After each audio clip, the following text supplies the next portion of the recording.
আজকের খুতবায় আমার নিয়ত হলো ইনশাআল্লাহ কুরআনের সপ্তম সূরার কয়েকটি আয়াতের উপর কিছু ভাবনা শেয়ার করা। সূরাটি হলো সূরাতুল আরাফ। সূরাতুল আরাফের শুরুর দিকে আল্লাহ আযজা ওয়া জাল্লা আদম আলাইহিস সালামের ঘটনা তুলে ধরেন। এই ঘটনার কিছু কিছু বিবরণ কুরআনের বেশ কয়েক জায়গায় পাওয়া যায়, সর্বমোট 7 জায়গায়। প্রতিবার ঘটনার নতুন কিছু দিক তুলে ধরা হয়েছে। সুতরাং এটা ঘটনার পুনরাবৃত্তি নয়, বরং একই ঘটনার ভিন্ন ভিন্ন দৃষ্টিভঙ্গি। তাই সূরাতুল আরাফে ঘটনাটির নির্দিষ্ট একটি দৃষ্টিভঙ্গি বর্ণনা করা হয়েছে।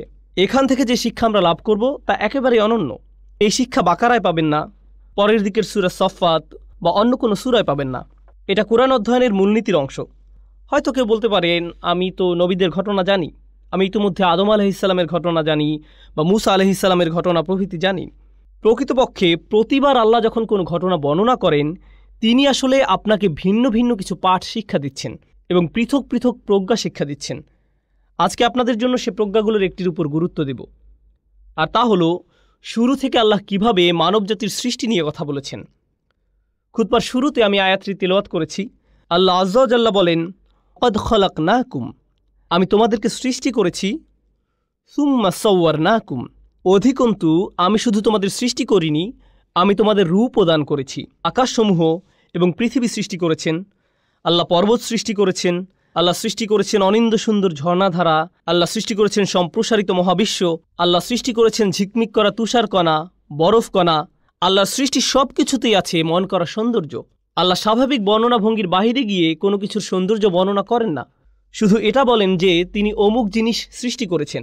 কিন্তু যখন আমাদের কথা আসে, তিনি বলেন তিনি শুধু আমাদের সৃষ্টি করেননি, অধিকন্তু তিনি আমাদের রূপ দান করেছেন, আমাদেরকে তিনি শৈল্পিক নিপুণতায় তৈরি করেছেন। রূপ দান করার ব্যাপারটা হলো আরবি ভাষায় তাসভির, অর্থ হলো ছবি। আরবিতে অবশ্য এর জন্য ব্যবহৃত শব্দ হলো সূরা, কিন্তু তাসভির মানে শৈল্পিক সৌন্দর্য দিয়ে কোনো কিছু রূপ দান করা। এখানে যে ব্যাপারটা বোঝানো হচ্ছে, এটা করা হয়েছে এক ধরনের শৈল্পিক চেতনা থেকে, প্রয়োজন থেকে করা হয়নি। যদি প্রয়োজন থেকে কিছু তৈরি করতে হতো, বাল খালাকতাহু, কিন্তু কোনো কিছু তৈরি করার পর যদি আপনি একে সাজাতে চান, নিখুঁত করতে চান, তখন পরবর্তী পদক্ষেপ নিয়ে আপনি এর তাসভির করেন, আপনি এর সুন্দর রূপ দান করেন। আল্লাহ আযজা ওয়া জাল্লা বর্ণনা করেন মানুষকে সুন্দর আকৃতি দান করা হয়েছে। কুরআনের অন্য স্থানে আল্লাহ এর মূল শব্দ হুসন ব্যবহার করেছেন। অতএব আল্লাহ আযজা ওয়া জাল্লা বলেন, লাকাদ খালাকনাল ইনসানা ফি আহসানি তাকওয়িম, সূরাতুত তিনের বিখ্যাত আয়াত। অবশ্যই আমি মানুষকে সৃষ্টি করেছি সর্বোত্তম গঠনে, সুন্দরতম আকার আকৃতি দিয়ে। আল্লাহ আযজা ওয়া জাল্লা বলেন সূরা মুমিনে, খালাকাকুম ফা আহসানা সুওয়ারাকুম সাওয়ারাকুম ফা আহসানা সুওয়ারাকুম, আর তিনি তোমাদেরকে আকৃতি দিয়েছেন, অতঃপর তোমাদের আকৃতিকে সুন্দর করেছেন। তিনি এখানে পরবর্তী পদক্ষেপের কথা বলছেন, যা নিজেই সুন্দর। তিনি এর সাথে আরেক ধাপ সৌন্দর্য যোগ করলেন, কারণ আল্লাহ আযজা ওয়া জাল্লা কোরআনে বিশেষ মনোযোগ আকর্ষণ করেছেন মানুষের সৌন্দর্য এবং আকর্ষণীয়তার প্রতি। মানুষ আকর্ষণীয় এক সৃষ্টি, মানুষ আল্লাহর অনিন্দ সুন্দর এক সৃষ্টি, আর এটি মানব জাতির জন্য খুবই শক্তিশালী একটি দিক। বস্তুত আজকের বিশ্বে মানুষের সৌন্দর্যকে ঘিরে যে ইন্ডাস্ট্রি গড়ে উঠেছে, তার সবচেয়ে বেশি লাভজনক ইন্ডাস্ট্রির মাঝে অন্যতম। কসমেটিক ইন্ডাস্ট্রি থেকে শুরু করে ফ্যাশন ইন্ডাস্ট্রি, পোশাক শিল্প, ফিল্ম ইন্ডাস্ট্রি, সব কিছুতে সৌন্দর্যকে পুঁজি করে তারা ব্যবসা করে। কিসের ভিত্তিতে তারা অভিনেতা, অভিনেত্রী, মডেল ইত্যাদি নির্বাচন করে। এমনকি কিছু কিছু নোংরা শিল্পেও তারা এই ধারণাকে কাজে লাগায় যে মানুষ সহজাতভাবেই সুন্দর এবং নিজেরা অন্য মানুষের সৌন্দর্যের প্রতি আকর্ষিত। তারা এটাকে পুঁজি করে ব্যবসা করে এবং অগণিত টাকা পয়সা উপার্জন করে। অতএব এটি খুবই শক্তিশালী একটা জিনিস, যা আল্লাহ মানবজাতিকে দিয়ে অলঙ্কৃত করেছেন, নারী পুরুষ সবাইকে দিয়েছেন। এখন এটা বলার পর আমি আপনাদেরকে বলেছিলাম এই খুতবা আদম আলাইহিস সালামের ঘটনা নিয়ে। আমি মনে করি এখানে উপবিষ্ট সবাই ঘটনাটি জানেন, বা অন্তত এই ঘটনার কিছুটা বিস্তারিত বিবরণ আপনাদের সবার জানা আছে। জান্নাতে আমাদের পিতামাতাকে একমাত্র যে নির্দেশটি প্রদান করা হয়েছিল, এই গাছের নিকটেও যেও না, লা তাকরাবু হাযিহি শাজারা, তোমরা দুজনে এই গাছ থেকে দূরে থাকো। এটাই ছিল একমাত্র নির্দেশ। যদি কোরআনের টেক্সট ভালোভাবে খেয়াল না করেন, তাহলে আপনার মনে হবে শয়তানের লক্ষ্য ছিল আমাদের পিতামাতাকে ওই গাছের ফল আহার করানো, আমাদের পিতামাতাকে ওই গাছের ফল আহার করানো, এটাই ছিল তার লক্ষ্য। আল্লাহ আযজা ওয়া জাল্লা এটাকে শয়তানের লক্ষ্য হিসেবে বর্ণনা করেননি। এটা আমার আশা ছিল, আমি আশা করেছিলাম শয়তানের উদ্দেশ্য ছিল, আল্লাহ বলেছেন এই গাছের নিকটেও যেও না, আর শয়তানের লক্ষ্য হবে তাদেরকে গাছের নিকটবর্তী করা। সূরা বাকারায় আল্লাহ বলছেন, আযাল্লাহুমুশ শাইতান, শয়তান তাদের পদস্খলন ঘটালো, শয়তান তাদের উভয়ের দ্বারা সামান্য ভুল করালো। আমরা এখনো জানি না সে পদস্খলনটি আসলে কি, কিন্তু সূরাতুল আরাফে আল্লাহ শুধু আমাদের বলেননি শয়তান কি করেছে, আল্লাহ আমাদেরকে তার উদ্দেশ্যের কথাও বলেছেন। তো কেন সে তাদেরকে গাছের নিকটবর্তী করতে চেয়েছিল? গাছ থেকে নিষিদ্ধ ফল আহার করানোই কি তার লক্ষ্য ছিল, নাকি তার মাথায় আরও অন্য কোনো উদ্দেশ্য ছিল যা মানবজাতিকে ধ্বংস করে ছাড়বে? আমাদেরকে একটি ব্যাপার বুঝতে হবে। এমনকি দিন শেষে আদম আলাইহিসসালামকে একটি নির্দিষ্ট গাছ সম্পর্কে বলা হলো, এই গাছের ফল তোমার জন্য হারাম, এই গাছের ফল খাওয়া তোমার জন্য নিষিদ্ধ। তিনি এবং আমাদের মা সেই ঐতিহাসিক ভুলটি করলেন এবং আমরা সেই গাছের ফল আহার করলাম। কিন্তু ব্যাপারটি নিয়ে যদি যৌক্তিক দৃষ্টিতে চিন্তা করেন, আমরা জীবনে অসংখ্য ভুল করি। আর মানুষ এই দুনিয়াতে আসার পর মারাত্মক সব অপরাধ করে থাকে। মানুষ খুন করে, ধর্ষণ করে, লুটতরাজ চালায়, ডাকাতি করে, চুরি করে, অন্য দেশে আক্রমণ চালায়, অন্য মানুষের সম্পদ দখল করে নেয়, অন্যদের প্রাপ্য অধিকার থেকে বঞ্চিত করে। এখন যদি এই সমস্ত অপরাধকে একটি গাছের ফল খাওয়ার অপরাধের সাথে তুলনা করেন, এটাকে তেমন কোনো বড় অপরাধ বলে মনে হবে না। এমনকি কোরআনেও আল্লাহ বলছেন, আযাল্লাহুমা, সে তাদের পদস্খলন ঘটালো, সে তাদের দ্বারা সামান্য ভুল করালো। আপনার মনে হতে পারে এটা তো মানবজাতির ইতিহাসের সবচেয়ে বড় ভুল, আর আল্লাহ আযজা ওয়া জাল্লা এর মাত্রা কমিয়ে একে সামান্য ভুল বলে আখ্যায়িত করলেন। কিন্তু শয়তান এখানে শুধু ফল খাওয়ার চেয়েও বড় কিছু দেখল, শুধু গাছের নিকটবর্তী হওয়ার চেয়েও সে এখানে বড় কিছু দেখল। তার ছিল খুব নির্দিষ্ট একটি উদ্দেশ্য। এই ব্যাপারটার উপরেই আজকে গুরুত্ব দিতে চাই। আমার খুতবার প্রথম অংশ এই অংশের সাথে সম্পর্কহীন মনে হতে পারে। প্রথম অংশে আমি বলেছি আল্লাহ মানুষকে খুব সুন্দর অবয়বে সৃষ্টি করেছেন, আকর্ষণীয় করে তৈরি করেছেন।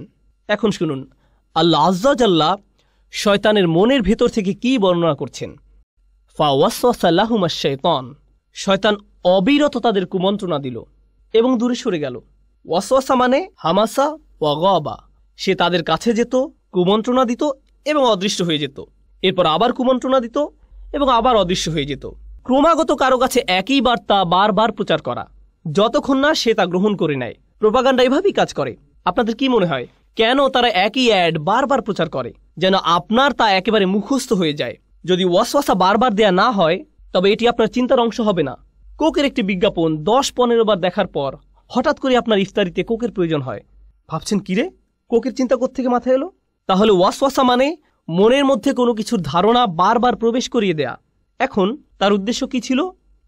আল্লাহ বলেন, লিয়ুবদিয়া লাহুমা মা উরিয়া আনহুমা মিন সাওআতিহিমা। তিনি এখানে গাছের কথা উল্লেখ করেনি।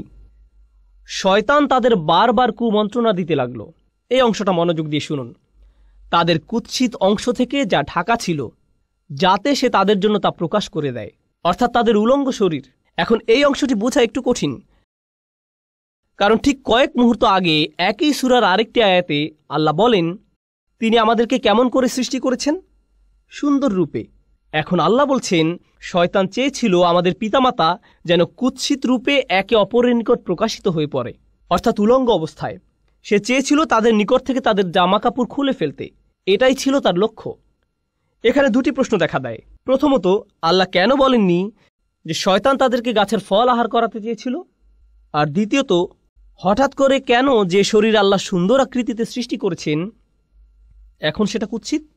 আল্লাহ কোন কারণে এই কথা বলছেন? এই সমস্যাটি মানবজাতিকে, বিশেষ করে ঈমানদারদের অবশ্যই বুঝতে হবে। আল্লাহ আযজা ওয়া জাল্লা এই শরীরকে সুন্দর করে সৃষ্টি করেছেন। প্রকৃতপক্ষে একজন পুরুষের কাছে সবচেয়ে আকর্ষণীয় বিষয় হলো একজন নারী। আল্লাহ আযজা ওয়া জাল্লা এই শরীরকে সুন্দর করে সৃষ্টি করেছেন। যুয়্যিনা লিন্নাসি হুব্বুশ শাহাওয়াতি মিনান নিসা, মানুষের কাছে সবচেয়ে বেশি সুশোভিত করা হয়েছে নারী। এটি খুবই প্রভাব বিস্তারকারী শক্তি। এটি এতই শক্তিশালী যে কোরআনে গাছটির জন্য যে ভাষা ব্যবহার করা হয়েছে সেই একই ভাষা ব্যভিচারের জন্য ব্যবহার করা হয়েছে। লা তাকরাবু হাযিহিশ শাজারা লা তাকরাবুজ জিনা লা তাকরাবুল ফাওয়াহিশ, ব্যভিচারের কাছেও যেও না, কোনো নারীর সাথে অবৈধ সম্পর্ক করার কাছেও যেও না, কোনো ধরনের নির্লজ্জতা এবং বেহায়াপনার ধারে কাছেও যেও না। অতএব এটি খুবই ভয়ঙ্কর। আর এটা এমন কিছু ঠিক গাছের নিকটবর্তী হওয়ার মতো, কাছে গেলেই এটা আপনাকে টেনে ধরবে। ভেবেছিলেন এটা তো শুধু দৃষ্টি বিনিময়, তাকে দেখে পছন্দ হয়ে গিয়েছিল, এরপর আবার তাকালেন, সে মুচকি হাসি দিল, আপনিও হাসলেন। এখান থেকে ধীরে ধীরে একটা চক্রের মধ্যে আটকে গেলেন। এরপর সব কিছু সীমার বাহিরে চলে গেল। কিছু বুঝে ওঠার আগেই এমন কিছুতে আটকে গেলেন, বুঝতেও পারছেন না কিভাবে বের হবেন। সুতরাং কাছে না যাওয়ার উপদেশটি উত্তম একটি উপদেশ, কারণ আপনি জানেন না কোথায় থামতে হবে। কিছু দূর অগ্রসর হওয়ার পর আর থামতে পারেন না। তো আল্লাহ আজ্জা জাল্লা বর্ণনা করেন, যখন মানুষ আল্লাহর অনুমোদিত পথের বাহিরে গিয়ে একে অন্যের নিকট লজ্জাস্থান প্রকাশ করে দেয়, এটাই তখন চূড়ান্ত কদর্যতা, এটাই তখন মানুষের চূড়ান্ত কুৎসিত রূপ। পুরুষ এবং নারীর সুন্দর একটি ভালোবাসার সম্পর্ক থাকার কথা। আল্লাহ আমাদের সুন্দর করে সৃষ্টি করেছেন যেন আমরা একে অন্যের প্রতি আকৃষ্ট হই। এরপর তিনি একটি ব্যবস্থাপনা তৈরি করলেন যার মাধ্যমে এই সম্পর্কটি বৈধতা পাবে। বিয়ের মাধ্যমে এই সম্পর্কটি বৈধতা পাবে। মানুষ যখন বিপরীত লিঙ্গের প্রতি আকর্ষণের কারণে এই সম্পর্কটি স্থাপন করতে চায়, কিন্তু এমন পন্থায় যা আল্লাহর নিকট অনুমোদিত নয়, তখন সে একই সম্পর্কটি যা সৌন্দর্যের কারণে তৈরি হয়েছিল, আকর্ষণের কারণে তৈরি হয়েছিল, সেই একই সম্পর্কটি তখন কুৎসিত রূপ ধারণ করে। আর এটা শুধু শারীরিক কদর্যতা নয়। কেউ এটা শোনার পর ভাবতে পারে, আমার একটা মেয়ে বন্ধু আছে, সে সুন্দর, আমি বুঝতে পারছি না কিভাবে সে কুৎসিত হয়ে গেল কুরআন নাজিল হওয়ার পর। আমি এটা নিয়ে কথা বলছি না। আপনার ভেতরে এক ধরনের কদর্যতা আছে। আপনার ভেতরের ভালো সত্তাটি ধীরে ধীরে মৃত্যুর দিকে ধাবিত হয়। তখন মানুষকে শুধু শারীরিক দিক থেকে সুন্দর করে সৃষ্টি করা হয়নি, মানুষকে চরিত্রের দিক থেকে সুন্দর করে সৃষ্টি করা হয়েছে। আর আপনি যখন অবৈধ একটি সম্পর্কে জড়িয়ে পড়েন, তখন আপনার ভেতরে যে সৌন্দর্যগুলো ছিল, আল্লাহ আপনাকে যে সৌন্দর্যগুলো দান করেছিলেন, তার থেকে কিছু কিছু তখন আপনার কাছ থেকে পালাতে শুরু করে। আপনার ভেতর থেকে টেনে হিঁচড়ে বের করে ফেলা হয়। ফলে দেখবেন, যখন কোনো যুবক ছেলে কোনো মেয়ের সাথে অবৈধ সম্পর্কে জড়িয়ে পড়ে, বা কোনো মেয়ে কোনো ছেলের সাথে, তখন লক্ষ্য করবেন তারা দিন দিন তাদের পিতামাতার সাথে বদমেজাজি আচরণ থেকে আরও বেশি বদমেজাজি আচরণ করতে থাকে। তাহলে দেখা যাচ্ছে এই সম্পর্কটি তাদের জীবনের অন্যদিকে কদর্যতা নিয়ে এসেছে। আপনি বুঝতেও পারবেন না তার এরকম পরিবর্তনের কারণ কি। এটাই হলো সাওয়া বা কদর্যতা। প্রসঙ্গত, কুৎসিতের আরবি হলো কবাহা, এটা কাবিহ, এটা কুৎসিত। তাহলে সাওয়া অর্থ কি? আরবিতে সাওয়া মানে লাশ। লাশ দেখা মানুষের দৃষ্টিতে খুবই অস্বস্তিকর এবং কদর্য। এর দুর্গন্ধ, আকৃতি, গলে পচে যাওয়া মাংস, চামড়া, এর সর্বত্র পোকামাকড়, এর সব কিছুই আমাদের চিন্তায় খুবই অসহ্য। এই চিত্রটি আল্লাহ আজ্জা জাল্লা তুলে ধরেছেন। অন্য কথায়, আপনার শরীর জীবনী শক্তিতে পরিপূর্ণ, কিন্তু আপনার আত্মার মৃত্যু ঘটেছে। আপনার আত্মা একটি লাশে পরিণত হয়েছে। লিউবদি আলাহুমা মা উরিয়া আনহুমা মিন সাওআতিহিমা। শয়তান তাদের লজ্জাস্থান প্রকাশ করে দিতে চেয়েছিল, কুৎসিত অবস্থা। সে তাদের ভালো দিক দূর করে দিতে চেয়েছিল। প্রসঙ্গত, এই সম্পর্কে আরেকটি ব্যাপার উপলব্ধি করা গুরুত্বপূর্ণ। আল্লাহ আজ্জা জাল্লা মানব জাতিকে ফেরেশতাদের চেয়েও উত্তম মর্যাদা দিয়েছেন। ইবলিসের চেয়েও তিনি মানুষকে উত্তম মর্যাদা দিয়েছেন। আর শুধু একটি জিনিসের কারণে মানুষ এই উত্তম মর্যাদা লাভ করেছে। অনাফাখতু ফীহি মির রূহি ফাকাউ লাহু সাজিদিন। আল্লাহ যখন মানুষের ভেতরে রূহ ফুঁকে দিলেন, শরীরকে সুন্দর করে সৃষ্টি করা হয়েছে, কিন্তু যে রূহ আল্লাহ মানুষের ভেতরে ফুঁকে দিয়েছেন, যে আত্মা আল্লাহ আপনার ভেতরে ফুঁকে দিয়েছেন, যে ভালো গুণগুলো তিনি আপনাকে দিয়েছেন, সেটাই আপনাকে বেশি সৌন্দর্যমণ্ডিত করেছে আল্লাহর যে কোনো সৃষ্টির চেয়ে। সেটাই আপনাকে অন্যদের থেকে পৃথক করেছে। শয়তান এটা জানে, আর তাই সে মানুষের শারীরিক সৌন্দর্যকে কাজে লাগিয়ে তাদের আত্মিক সৌন্দর্যকে কুৎসিত করতে চাইবে। এটাই তার লক্ষ্য। এখন এটা বলার পর সে কিভাবে আমাদের পিতামাতাকে রাজি করালো, এটা লম্বা একটা ঘটনা। আমি তার একটি সংক্ষিপ্ত রূপ আপনাদের সামনে উপস্থাপন করছি। সংক্ষিপ্ত ভার্সনটি হলো, সে আদম এবং হাওয়া আলাইহিসসালামকে বলেছিল, শোনো, তোমাদের সৃষ্টি করা হয়েছে পৃথিবীর জন্য। ইন্নী জাইলুন ফিল আরদি খলিফা। আল্লাহর সিদ্ধান্ত হলো তোমাদের দুনিয়ার জন্য সৃষ্টি করা হয়েছে।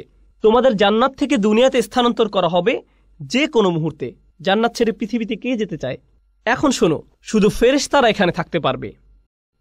সরি, তোমরা ফেরেশতা নও। অথবা তোমাদের জন্য আরেকটি উপায় আছে। যদি তোমরা জান্নাতের পার্মানেন্ট রেসিডেন্ট কার্ড বা গ্রিন কার্ড পেতে চাও, এটাই তোমাদের একমাত্র বিকল্প উপায়।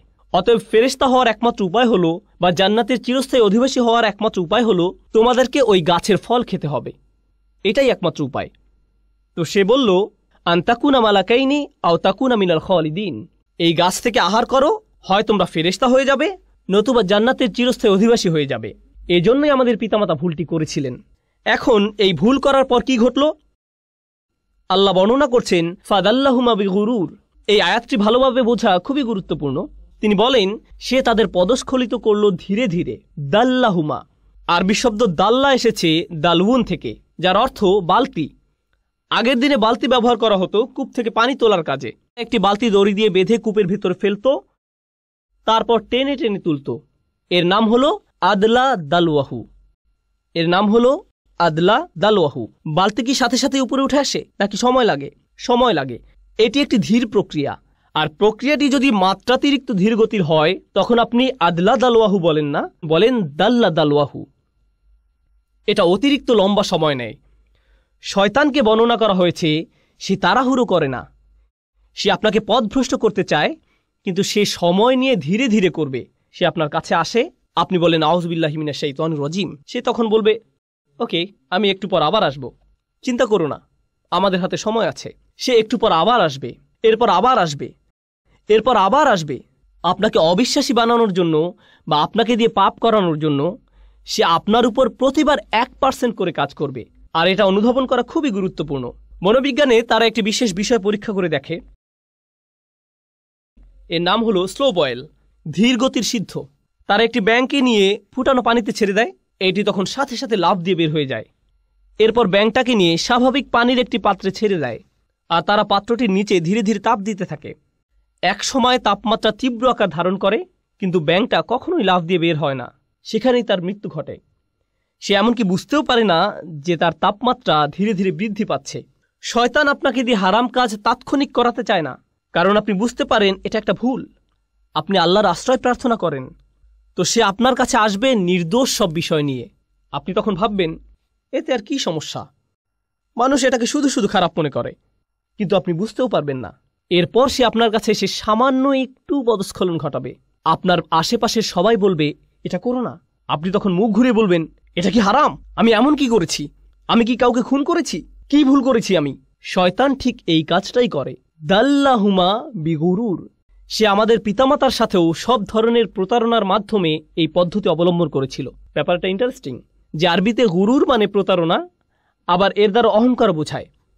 সে মানুষের অহমিকা জাগিয়ে দেয়। মানুষ যখন ছোটখাটো ভুল করে আর কেউ সে ভুল ধরিয়ে দিলে বা স্মরণ করিয়ে দিলে, এটা স্বামী হোক বা স্ত্রী হোক, বাবা হোক বা মা হোক, কেউ ভুল ধরিয়ে দিলে সাথে সাথে সে মাগরুর হয়ে ওঠে, সাথে সাথে রাগান্বিত হয়ে ওঠে।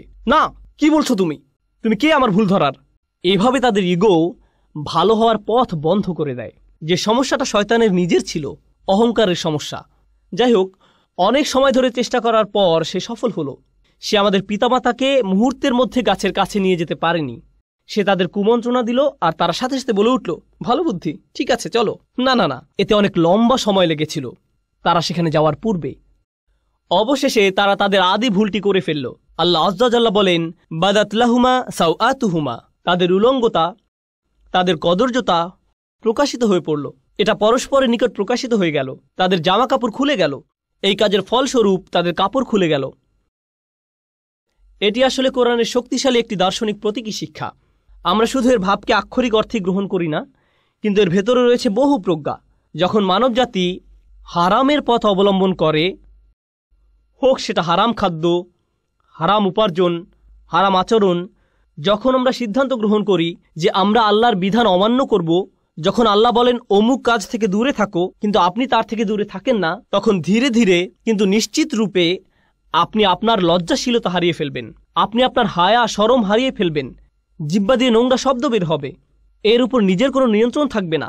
আপনি নির্লজ্জ হয়ে পড়বেন কথায়, নির্লজ্জ হয়ে পড়বেন দৃষ্টিতে, নির্লজ্জ হয়ে পড়বেন কাজের ক্ষেত্রে। এভাবে শুধু পতন হতে থাকবে। আর এই সব কিছুর শুরু হয়েছিল আপাত দৃষ্টিতে এর সাথে সম্পর্কহীন একটি ব্যাপার থেকে, আদম হওয়ার ক্ষেত্রে একটি গাছের ফল খাওয়া থেকে। আর আমাদের ক্ষেত্রে যখন কোনো ব্যাপারে আমরা আল্লাহকে অমান্য করব, তার নিষিদ্ধকৃত বস্তুর নিকটে যাব, আমাদেরকে দেয়া আল্লাহর শ্রেষ্ঠ উপহার, আমাদের হায়া, আমাদের লজ্জা, আমাদের শালীনতা, আমাদের সংকোচের চেতনা চুরমার হয়ে যাবে। আমরা এর অযোগ্য হয়ে পড়ব। তারা যখন এই কাজ করলো, তাদের কাপড় খুলে গেল। ফলে তারা কি করলো? অতফিকা ইয়াখসিফানি আলাইহিমা মিন ওয়ারাকিল জান্নাহ। তারা সাথে সাথে জান্নাতের পাতা দিয়ে নিজেদের ঢাকতে শুরু করলো। তারা অপমানিত হলো এবং নিজেদের লজ্জা ঢাকতে লাগলো। আমরা এখান থেকে কি শিখছি? পরস্পরের সম্মুখে উলঙ্গ না হওয়াটা আদম সন্তানের প্রকৃতিতেই আছে। পোশাক পরিচ্ছদ পরে থাকা, নিজেদের লজ্জা ঢেকে রাখা, এটা আদম সন্তানের সহজাত প্রকৃতিতে স্থাপন করে দেয়া হয়েছে। এজন্য মানবজাতির সকলে সহজাতভাবে নিজেদের ঢেকে রাখতে পছন্দ করে। বাচ্চা মেয়ে বা বাচ্চা ছেলে সামান্য বুদ্ধি হলেই 2 বছর বয়স, 3 বছর বয়স বা 4 বছর বয়স, খুবই ছোট, তাদের কোনোভাবেই এখনো বুদ্ধিমান সচেতন প্রাণী বলা যায় না। কিন্তু মা জামা পরানোর সময় বাবা যদি সামনে এসে যায়, তারা লজ্জিত হয়ে পড়ে, তারা কম্বলের নিচে লুকিয়ে পড়ে। আল্লাহ মানবজাতির ভেতরে প্রাকৃতিকভাবেই লজ্জার চেতনা স্থাপন করে দিয়েছেন। কিন্তু তখন কি হয়, যখন শয়তান কুমন্ত্রণার পর কুমন্ত্রণা দিতে থাকে, সে কুৎসিত সবকিছুকে মানুষের নিকট সুন্দর হিসেবে উপস্থাপন করে। ওয়াযায়্যানা লাহুমুশ শাইতানু আমালাহুম, শয়তান তাদের কাজগুলোকে তাদের নিকট সুন্দর হিসেবে উপস্থাপন করে। ঈমান থাকলে, বিশ্বাস থাকলে আল্লাহ যাকে কুৎসিত বলেছেন আমরাও তাকে কুৎসিত মনে করি, আল্লাহ যাকে সুন্দর বলেছেন আমরাও তাকে সুন্দর মনে করি। কিন্তু যদি শয়তানকে আপনার অন্তরে প্রবেশ করতে দেন, যে জিনিসগুলো কুৎসিত মনে হওয়ার কথা ছিল তাই আপনার কাছে সুন্দর মনে হওয়া শুরু করবে। এরপর সমাজের অবস্থা এমন পর্যায়ে এসে উপনীত হয়, আপনি যত কম জামাকাপড় পরবেন, আপনার জামাকাপড় যত খোলামেলা হবে। রাসূল যেমন বলেছেন, কাসিয়াত আরিয়াত সাল্লাল্লাহু আলাইহি সাল্লাম, একসময় মহিলারা এমনভাবে জামাকাপড় পরবে যদিও তাদের শরীরে কাপড় থাকবে কিন্তু দেখতে মনে হবে উলঙ্গ। জামাকাপড় এমন টাইট হবে মনে হবে যেন শরীরের উপর রং করা হয়েছে, কোনো কিছু সে পরিধান করেনি। অবস্থা এমনই হবে এক সময়, আর এটাই মানবজাতির কাছে সুন্দর মনে হবে। কিন্তু পক্ষান্তরে প্রসঙ্গত এটা শয়তানের ফাঁদ। মানবজাতির চূড়ান্ত ব্যর্থতা হবে তখন যখন নির্লজ্জতাকে সুন্দর মনে হবে, উদযাপন করা হবে। প্রসঙ্গত তারা কি করে, এখানে উপস্থিত অনেক যুবক ছেলের জন্য সিয়াম পালন করা অনেক কঠিন মনে হয়, কারণ সে নিজে নিজে প্রতিজ্ঞা করেছে রমজানে সে কোনো মুভি দেখবে না। ওরা আপনাকে মুভি দেখার জন্য কিভাবে প্ররোচিত করে, ওরা ট্রেইলার বানায়। আর এই ট্রেইলারগুলোতে কি দেখানো হয়, হয়তো এটি কোনো অ্যাকশন মুভি ট্রেইলার, বিস্ফোরণ হচ্ছে, একটি গাড়ি আরেকটি ধাওয়া করছে, ফাইট হচ্ছে, ঠিক মাঝখানে কোথাও তারা উলঙ্গ একটি দৃশ্য যোগ করে দিবে কয়েক সেকেন্ডের জন্য। মুভির গল্পের সাথে এর কোনো সম্পর্ক নেই। তারা এটা দিয়ে লোভ দেখায় যেন আপনি বলে ওঠেন, ওহ আমাকে এখন এটা দেখতে হবে। তারা এভাবে আপনাকে আটকে ফেলে। তারা বেহায়াপনাকে উদযাপন করে। তারা এমন জিনিস উদযাপন করে যা মানবজাতির দৃষ্টির আড়ালে লুকিয়ে থাকার কথা ছিল। এরপর আছে অন্য প্রান্তের কিছু লোক, আমাদের সব সময় শালীন থাকতে হবে, আমাদের লজ্জা থাকতে হবে, আমাদেরকে নিজেদের হায়া শরমের সংরক্ষণ করতে হবে। আস্তাগফিরুল্লাহ। এখন আপনি সারা জীবন ধরে সব সময় চোখ নিচু করে রাখেন, জীবনে মাটি আর ঘাস ছাড়া কোনো কিছু আপনার চোখে পড়েনি। যে মেয়েকে বিয়ে করবেন এমনকি তার দিকেও চোখ তুলে তাকান না।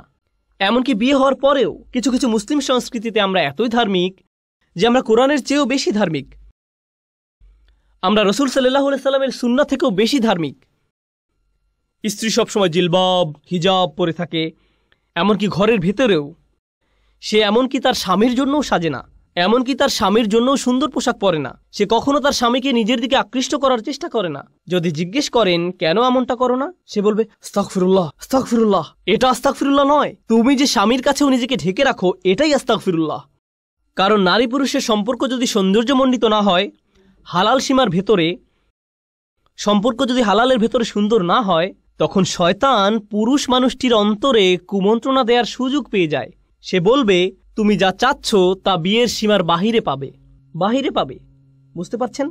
আল্লাহ আযজা ওয়া জাল্লা কোরআনে এই সুন্দর সম্পর্কের সংরক্ষণ করেছেন যেন বিয়ের ভেতরে সম্পর্কটা সুন্দর এবং রোমান্টিক থাকে। কিভাবে তিনি এটা করেছেন?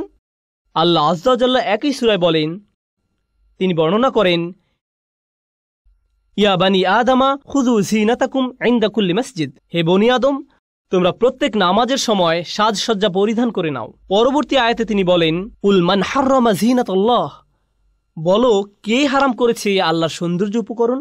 এখান থেকে আমরা শিখতে পারি আল্লাহ এই সৌন্দর্য সবসময় ঢেকে রাখার কথা বলছেন না।